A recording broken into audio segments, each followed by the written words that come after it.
Niektorými médiami preblísla správa, že sa archeológom na severe Nemecka podarilo odkryť stredoveké mesto, ktoré sa podľa dobových správ pre hriechy svojich obyvateľov behom jednej jedinej noci celé doslova prepadlo do mora. Aké sú teda príbehy Rungholtu a ďalších podobných miest a aké ponaučenie z toho vyplýva pre nás.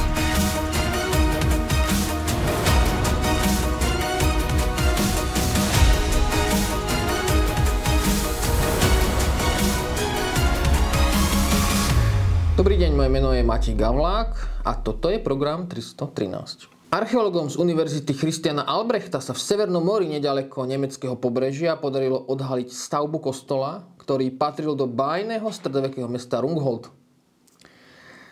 Samotné mesto, dnes prezývané Atlantida Severného mora, bolo bohatým prístavným centrom severozápadného Nemecka. Časopis Newsweek o meste píše: Legenda hovorí, že Rungholt bol známy veľkým bohatstvom, ktoré viedlo jeho obyvateľov k hriešným spôsobom. Vrátane opilstva, bezbožnosti a chvastania sa. Tieto hriechy vyvrcholili raz na Vianoce, kedy sa skupina opitých mladíkov pokúsila prinútiť kňaza, aby dal v miestnom hostinci posledné pomazanie prasaťu. Príbeh ďalej rozpráva, že tento dobrý kňaz mestečka Rungholt lamentoval nad jeho hriešným obyvateľstvom a po onom incidente v krčme sa utiahol do kostolíka, kde so slzami v očiach žiadal Boha, aby tento zlý ľud strestal. I na druhý deň kňaz v chmate mesto opustil. 15. januára 1362 potom prišla búrka tak hrozná, že sa nám dodnes zachovalo jej meno. Na internete ju nájdete ako búrka svätého Marcela, podľa svetca tohto dňa. Prírodná katastrofa doslova zmietla celú oblasť do mora. O život prišlo všetkých 3000 obyvateľov Rungholtu a ďalších 22 000 obyvateľov priľahlých miest. Iný podobný prípad, avšak ešte ďaleko lepšie zdokumentovaný, je katastrofa, ktorá postihla pirátske mesto hriechu Port Royal v roku 1692. Port Royal bolo britské mesto vybudované na južnom cípe Jamajky. Bola to vlastne veľká pirátska základňa, z ktorej lúpežníci prepadávali bohaté španielské galeóny plaviace sa do Nového sveta. Hoci malo mesto len 8 000 obyvateľov, jeho bohatstvo sa rovnalo bohatstvu vtedy polmiliónového Londýna. V meste banditov a lúpežníkov prekvitali všetky druhy nerestí na čele s alkoholizmom a prostitúciou.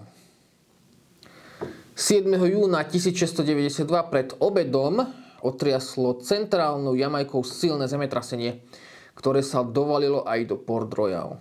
V meste, kde bol dom na dome, hynuli ľudia pod tehlami, ktoré na nich padali zo všetkých strán. Pôda pod mestom navyše bola nezvyčajne krehká piesočného rázu.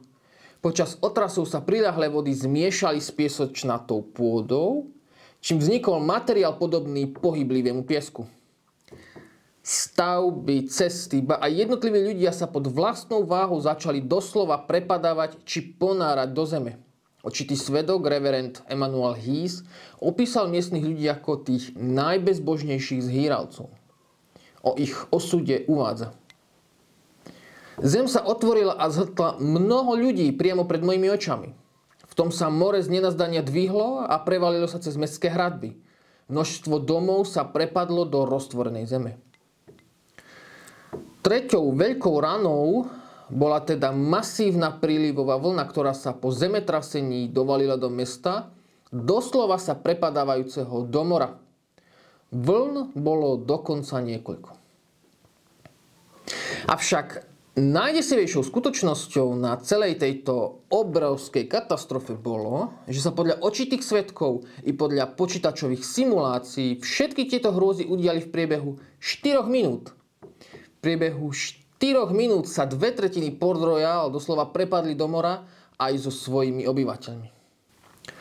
V staroveku máme celú sériu miest zničených pre svoje pohanské praktiky. Pompeje boli známe svojou nízkou morálkou a vulgárnosťou. Kartágo bolo známe obetovaním novorodencov Bálovi. Celý Egypt je posiatý zničenými pohanskými mestami, po ktorých nám zostali len záhadné ruiny. Na konci doby bronzovej došlo dokonca ku náhlemu zrúteniu celých civilizácií, ako bola tá grécka, egyptská a mezopotámska. V Biblii v 2. liste apoštola Petra sa dočítame. Boh ani starý svet neušetril, ale zachránil Noéma, hlásateľa spravodlivosti, ako 8., keď priviedol potopu na svet bezbožných. Aj mestá Sodomu a Gomoru odsúdil na zánik a obrátil ich na popol a tak dal príklad, čo čaká bezbožných. Nielen teda Biblia, ale aj dejiny sú nám vážnym varovaním, že hriešne národy sa rútia do záhuby.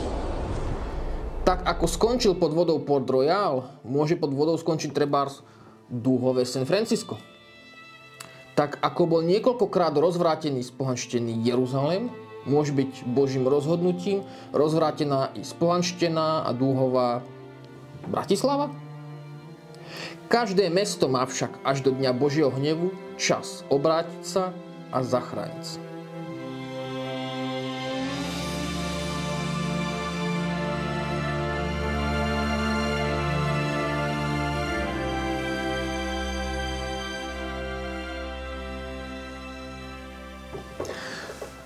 Moje meno je Matej Gavlák a toto bol program 313. Dovidenia na budúce.